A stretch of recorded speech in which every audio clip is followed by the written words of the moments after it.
ये तस्वीरें नेपाल की राजधानी काठमांडू की हैं, जहां पर कई सोशल मीडिया प्लेटफॉर्म्स बैन होने के चलते जोरदार प्रोटेस्ट चल रहे हैं। सरकार के खिलाफ प्रदर्शनकारी नेपाल की पार्लियामेंट बिल्डिंग के सामने जुटे। प्रोटेस्ट के दौरान प्रदर्शनकारियों ने पार्लियामेंट भवन के एक गेट को आग के हवाले कर दिया। इसी बीच नेपाल सरकार शूट एट साइट का आदेश जारी कर देती है, देखते ही गोली मार देने का आदेश। जब तक हमने आपके लिए रिपोर्ट तैयार की, तब तक इसी बवाल में 16 लोगों के मारे जाने और 100 से ज्यादा लोगों के घायल होने की खबर आई है। खबर यह भी आई है कि इस बवाल में एक पत्रकार को भी गोली लग गई। इंडिया टुडे की रिपोर्ट के मुताबिक काठमांडू में प्रधानमंत्री आवास पर नेशनल सिक्योरिटी काउंसिल की बैठक हुई। इसकी अध्यक्षता नेपाल के प्रधानमंत्री केपी शर्मा ओली ने की। उनके साथ मीटिंग में देश के मुख्य सचिव एक नारायण अरियाल, वित्त मंत्री विष्णु पौडेल, गृह मंत्री रमेश लेखक, विदेश मंत्री आरजू राणा देउआ, रक्षा मंत्री मानवीर राय और आर्मी चीफ अशोक राज सिंहदेल मौजूद रहे। अशोक राज सिंहदेल। यह सब तब हुआ जब सरकार के खिलाफ जनरेशन जी या जेन जी की जबरदस्त विरोध रैली हिंसक हो गई। नेपाल की हेल्थ मिनिस्ट्री ने 16 मौतों और 100 से ज्यादा घायलों की सूचना दी है।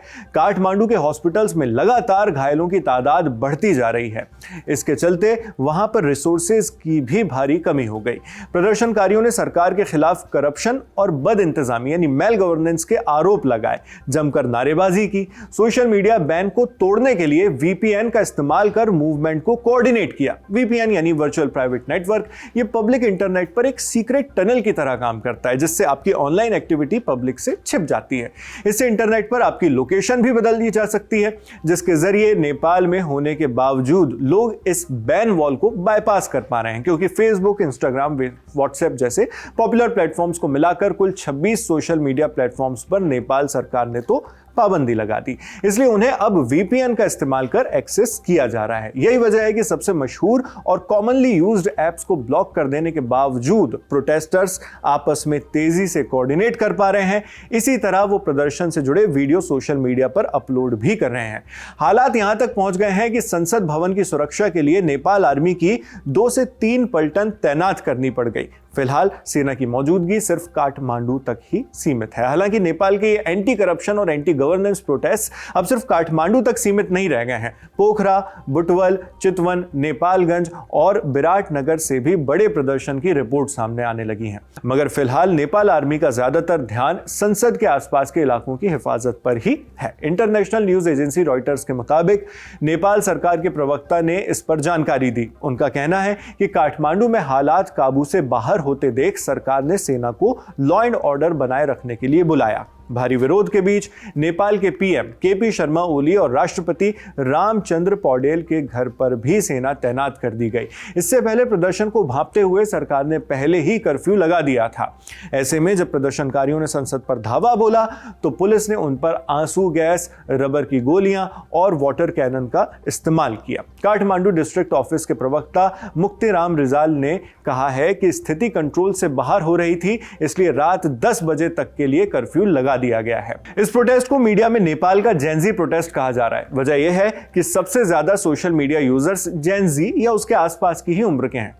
वही अब इस बैन के खिलाफ प्रदर्शन करने भी उतरे हैं। जैसा हमने आपको बताया, नेपाल में एक्स, जिसे पहले ट्विटर कहा जाता था, व्हाट्सएप और यूट्यूब जैसे प्लेटफॉर्म्स बैन कर दिए गए हैं। तो प्रोटेस्टर्स का तर्क यही है कि इन प्लेटफॉर्म्स का डेली यूज काफी ज्यादा होता है, इनसे बैन हटाया जाए। इस मकसद के बैनर तले करीब 10,000 से ज्यादा जेनजी लड़के और लड़कियां सड़क पर उतर आए। सोशल मीडिया प्लेटफॉर्म्स बैन करने के पीछे सरकार ने भी अपने तर्क दिए हैं। नेपाल सरकार का कहना है कि यह फैसला इसलिए लिया गया क्योंकि इन प्लेटफॉर्म्स ने नेपाल की ministry of communication and information technology में रजिस्ट्रेशन नहीं कराया था, संचार मंत्रालय में और आईटी वाले में। इस रजिस्ट्रेशन से संबंधित एक कानून नेपाल सरकार ने 2024 में लागू किया था।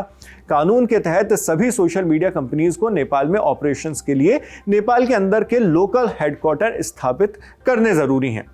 तो ये जो रजिस्ट्रेशन था वो सभी के लिए कंपलसरी कर दिया गया। उनके लिए खुद को बतौर एक टैक्स पेयर भी रजिस्टर करना मैंडेटरी कर दिया गया था इस कानून के तहत। इसकी वजह बताई गई कि सोशल मीडिया पर अनरेगुलेटेड कंटेंट जैसे फर्जी खबरें, उकसाने वाली चीजें और इल्लीगल एक्टिविटीज को काबू करने के लिए यह जरूरी था। इसके तहत जिन भी कंपनियों ने अपना रजिस्ट्रेशन करवा लिया, उन्हें छोड़कर बाकी सबको बैन कर दिया गया।